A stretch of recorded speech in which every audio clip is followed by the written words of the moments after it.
अल्लाह इस गुनाह को नहीं बख्शेगा कि किसी को उसका शरीक बनाया जाए, और इसके सिवा और गुनाह जिसको चाहेगा बख्श देगा। और जिसने अल्लाह के साथ शरीक बनाया तो बेशक वो रस्ते से दूर जा पड़ा। ये लोग अल्लाह के सिवा जो परस्तिश करते हैं तो कुछ देवियों की, और पुकारते भी हैं तो शैतान सरकश ही को, जिस पर अल्लाह ने लानत की है। और वो अल्लाह से कहने लगा, मैं तेरे बंदों से गैरुल्लाह की नियाज दिलवाकर माल का एक मुकर्रर हिस्सा ले लिया करूंगा, और उनको गुमराह करता और उन्हें उम्मीदें दिलाता रहूंगा, और ये सिखाता रहूंगा कि जानवरों के कान चीरते रहें, और उन्हें समझाता रहूंगा, तो वो अल्लाह की बनाई हुई सूरतों को बिगाड़ते रहेंगे।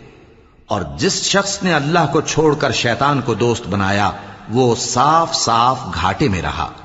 वो उनको वादे देता है और उम्मीदें दिलाता है, और जो कुछ शैतान उन्हें वादे देता है वो धोखा ही धोखा।